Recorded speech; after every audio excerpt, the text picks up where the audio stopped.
6월 내돈내산 새로 들여온 책들을 소개합니다. 안녕하세요, 하루입니다. 5월 중순부터 슬금슬금 기운이 느껴지더니 6월 초에 강력한 책태기가 찾아왔어요. 책태기가 오면 일부러 극복하기 위해 책을 펴보려고 노력하지는 않는데요. 그래도 반가운 책의 출간 소식이 들리거나 오늘 나의 동선에 아는 서점을 지나친다면 잊지 않고 들어가 보려고 해요. 그렇게 야금야금 책지름은 계속되었습니다. 그동안 새로 산 책들을 소개하는 내돈내산 책하울. 5, 6월에는 어떤 책들을 책장에 들였을까요? 오늘은 시집부터 먼저 소개할게요.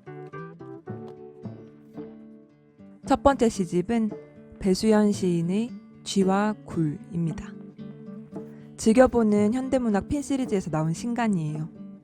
쥐와 굴이라는 제목과 잘 어울리는 표지 그림에 한 손에 쏙 들어오는 크기의 시집입니다. 표지를 넘기면 시인의 소개와 표지 일러스트에 대한 소개글이 나오고요. 이렇게 귀여운 친필 사인도 만날 수 있어요. 칩칩칩. 글씨와 그 옆의 쥐 모양 얼굴을 보니 시집 제목에 등장한 쥐가 특별한 의미가 있어 보이죠? 배수연 시인의 이전 시집 조이와의 키스를 재미있게 읽었어요. 읽은 지 오래 지나서 자세한 감상이 떠오르지는 않지만 일상을 너무 무겁지도 너무 가볍지도 않게 그려내는 시, 슬프지만은 않은 시, 그리고 통통 튀는 감각이 떠올라요.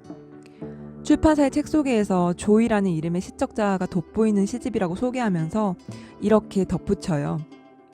조이와의 키스는 농담과 비명이 빼곡히 적힌 일기, 혹은 슬픔과 기쁨이 뒤섞인 집 같아서 우리는 그 안에서 생의 시간을 보내는 조이와 마주하게 된다. 한 권의 시집 안에서 조이는 잘한다. 진실을 향해 깔깔 웃는 심술궂은 유년의 모습에서 삶을 향해 조용히 미소 짓는 청년의 조이로. 장난기 어린 조이의 시선은 말하자면 시인 배수연이 보여주는 생을 사랑하는 방식이다. 이런 감각이 인상적인 기억으로 남아있어서 신간이 나왔다는 소식을 듣고 얼른 구매했어요. 총 2부, 23편의 시가 실려있어서 일반적인 시집의 절반 정도 길이에요. 마지막에는 이 시리즈의 특징인 시인의 에세이가 실려있고요. 쥐와 굴은 쥐를 시적자로 내세워 신이라는 절대적 존재 앞에 방황하는 인간의 복잡한 감정을 호기심과 유머, 경쾌한 리듬으로 그려냈다고 해요. 시집의 소개를 들으며 저는 이상한 나라의 앨리스가 떠올랐어요. 굴 속으로 떨어져서 다양한 존재를 만나고 감정을 경험하면서 정체성을 찾아가는 여정이라는 점에서요. 작고 엉뚱하지만 명쾌한 태도를 지닌 쥐가 보여주는 여정은 어떨지 기대가 됩니다. 다음으로 구입한 시집은 강보원 시인의 완벽한 개업 축하시입니다. 유광 표지를 한꺼풀 벗겨내면 이렇게 안쪽 표지가 나와요.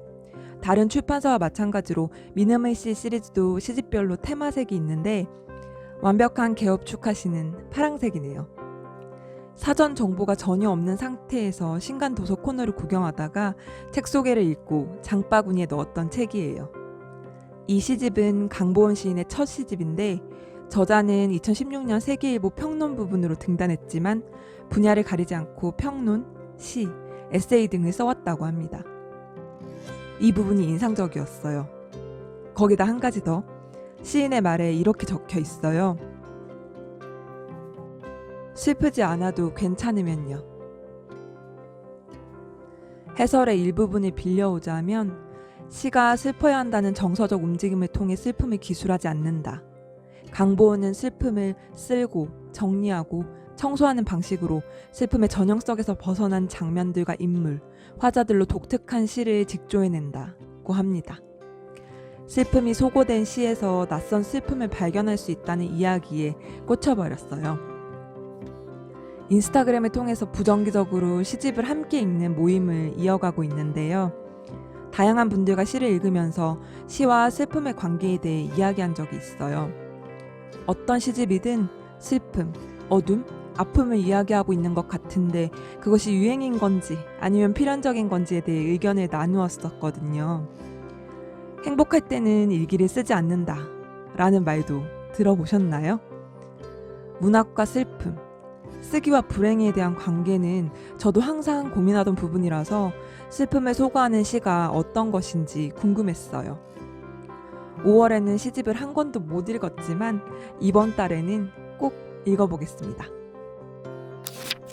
다음은 서윤우 시인의 무한한 밤 홀로 밀어볼 켜네입니다. 톤 다운된 보라색이 오묘한 분위기를 풍겨요. 뒷면에는 왠지 밀어볼이 연상되는 노란색 동그라미가 눈에 들어오고요. 시집을 열어보니 무언가 들어있네요. 문학동네 시인선 여권입니다. 다양한 색상의 기다란 직사각형들은 문동 시인선의 책 등을 의미하겠죠? 열어보면 이렇게 우표 모양의 스티커를 붙일 수 있게 되어 있어요. 15개의 스티커를 붙일 수 있는데요. 2021년 출간되는 시인선 속에 있는 스티커를 모아 붙이면 된다고 합니다. 리워드가 시인선 배지라는 게 조금 아쉬워요.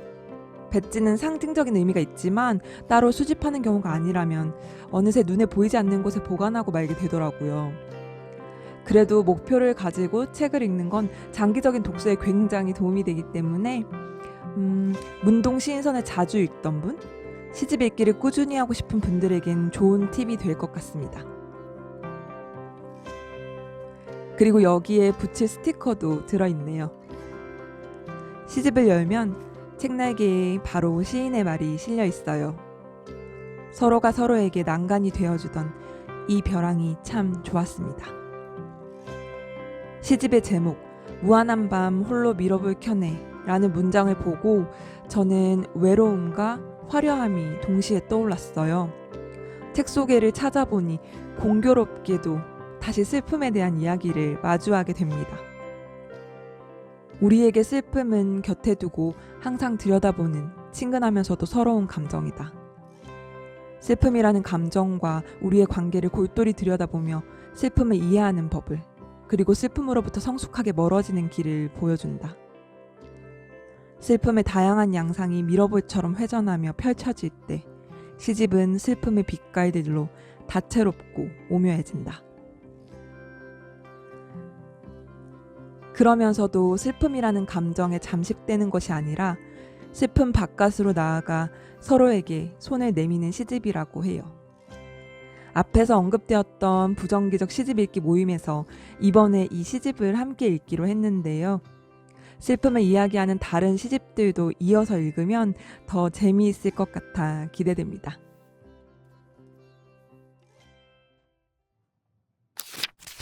다음은 에세이 비문학 분야에서 새로 들여온 책들을 소개할게요. 첫 번째 책은 캐럴라인 랩의 욕구들입니다. 띠지에 적혀있는 말들을 크게 신뢰하지는 않지만 강력 추천했다고 하는 인물들의 이름을 보면 책의 결을 조금은 짐작할 수 있어요. 사실 저는 그 아래에 적힌 문장 때문에 이 책을 구입했습니다. 명랑한 은둔자는 작년에 읽은 에세이 책들 가운데 베스트에 꼽을 정도로 좋았거든요. 캐럴라인 랩이 다른 사람들이라면 두려워하며 달아났을 법한 감정적 솔직함의 길로 기꺼이 들어서는 사람이다 라는 문장에 정말 동의합니다. 명랑한 은둔자는 많은 이들이 내성적이라고 말하는 삶, 은둔하는 삶에도 명랑함과 행복을 담고 있다는 걸 보여주는 책이었어요. 읽는 동안 진심으로 위로가 되었던 저자의 마지막 에세이가 한국에도 출간되었다는 소식을 듣고 바로 장바구니에 담았습니다. 이 책의 원제는 appetite입니다.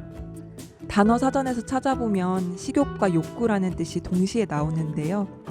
여러 가지 욕구 중에서도 먹는 것, 그리고 몸과 관련된 이야기들이 나올 것이라는 예상을 할 수 있어요. 목차를 보아도 그렇고요. 캐럴라인 랩은 알코올 중독에 대한 이야기를 담은 드링킹이라는 에세이집을 내기도 했고 다른 책에서 식이장애에 관해 이야기하기도 했어요. 가장 사적이고 부끄러운 부분으로 여겨지는 것을 과감하게 밖으로 꺼내 이야기하는 방식으로 이번에는 어떤 이야기들을 실었을지 기대됩니다. 겨울에 읽었던 록상게이의 헝거와는 또 어떤 부분에서 비슷하거나 다를지도 궁금하고요. 은유 작가의 추천사 중 일부를 읽어드리고 다음 책으로 넘어갈게요. 긴 책이 지루할 틈이 없다. 실제로 몸이 깎이는 고통에서 온 통찰. 속도와 밀도를 갖춘 문장과 표현이 촘촘하다.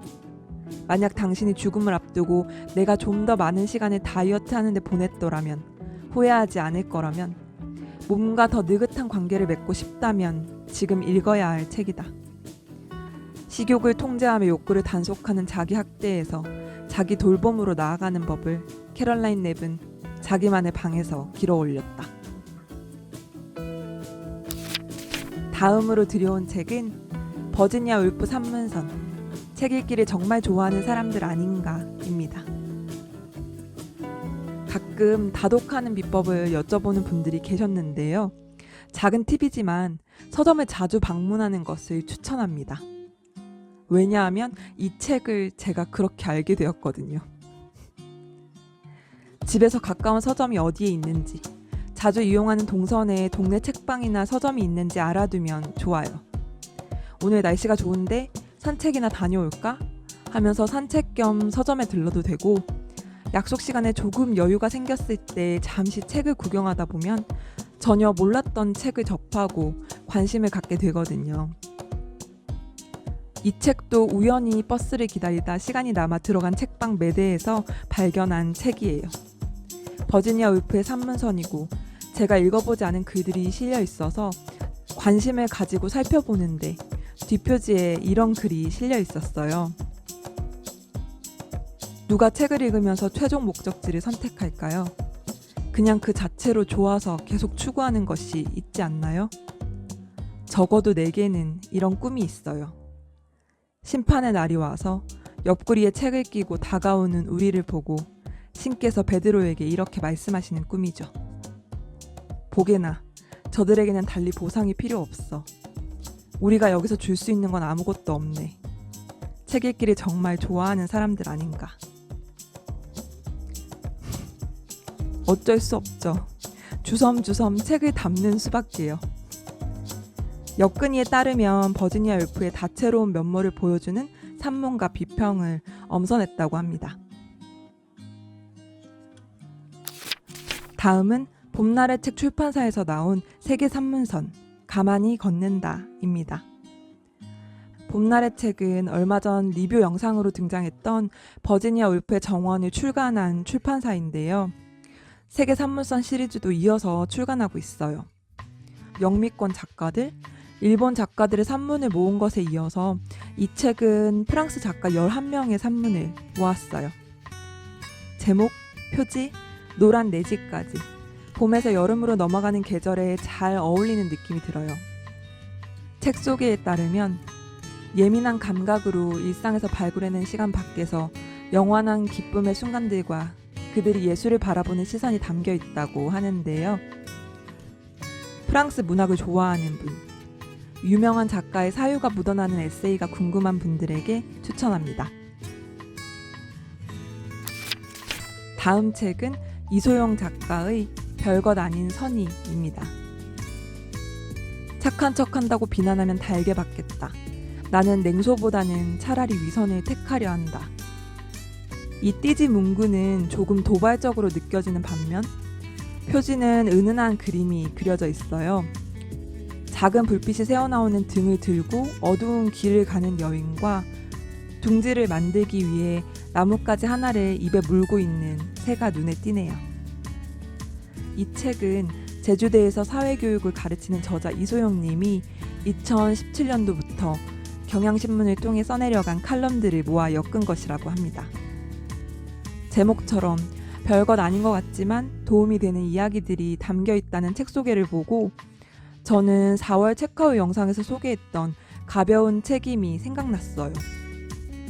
도덕이나 선의, 책임이나 이타심 같은 단어들은 그 자체만으로도 무겁게 느껴질 때가 있잖아요. 실제로 내가 어떤 경험이 있고 어떤 감정을 느끼는지와 별개로 반드시 무엇 해야 한다는 정답이 정해져 있는 것 같고요. 그렇게 의무감이 느껴지는 분야를 뒤집어서 오히려 사소한 데서부터 이야기를 시작하는 관점이 마음에 들어서 장바구니에 담았습니다.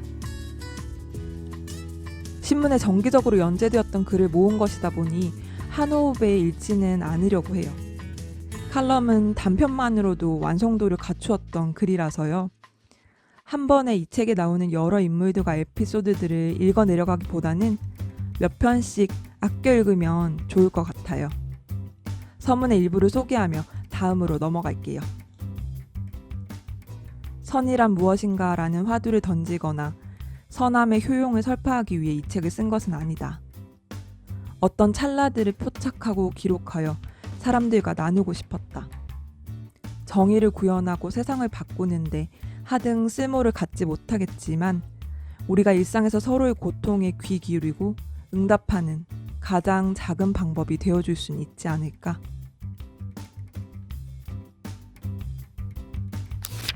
마지막으로 새로 지른 소설책들을 소개할게요.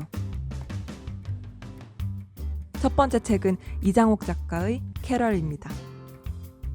이장옥 작가는 시와 소설을 모두 쓰는 분인데요. 정말 오랜만에 소설집이 나왔어요.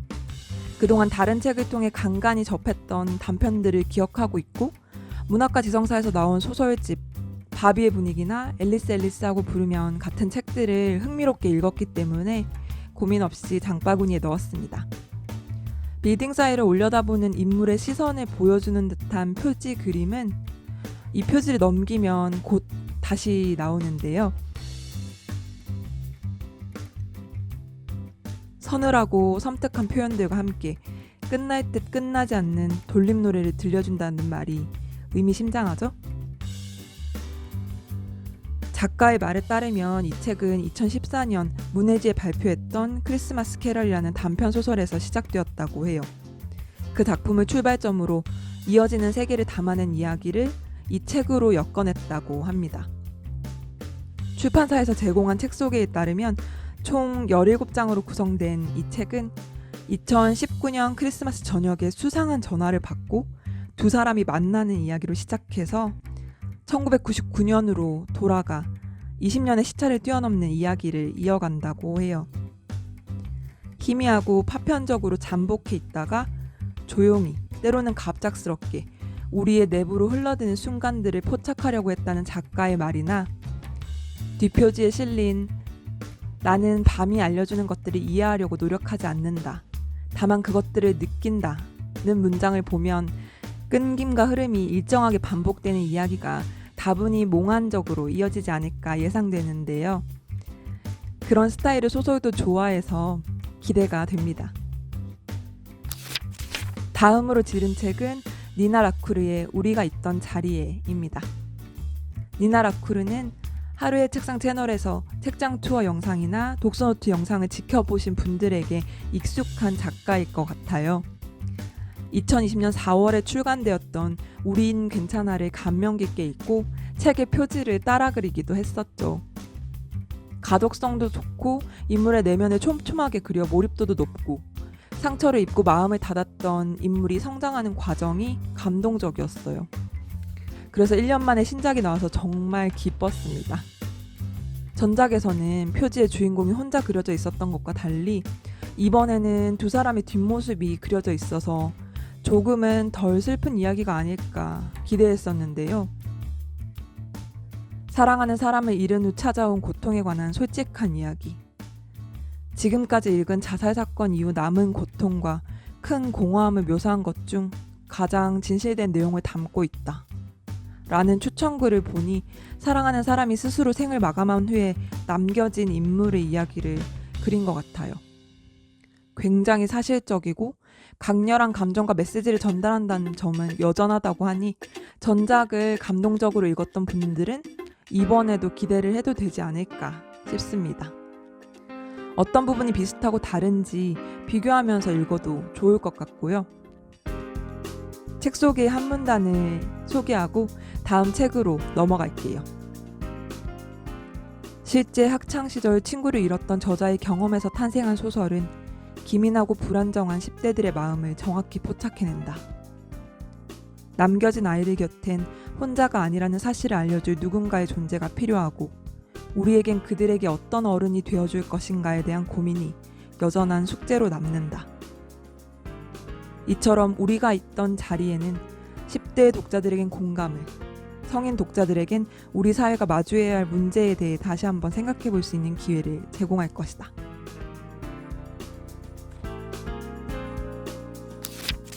마지막으로 소개할 책은 레이첼 커스크의 환승입니다.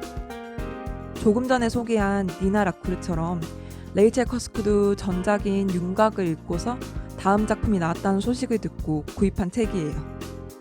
뒷면의 표지에는 문학계에서 내세울 만한 정보들, 언론의 찬사를 받은 내용들이 실려 있는데요. 그만큼 여러모로 좋은 평가를 받는 작가이지만 제가 흥미를 느낀 부분은 서사적 관점에서 벗어나 개인적인 경험을 표현하는 글쓰기를 시도했다는 점이었어요. 그 결과 윤곽 3부작 프로젝트가 나왔습니다.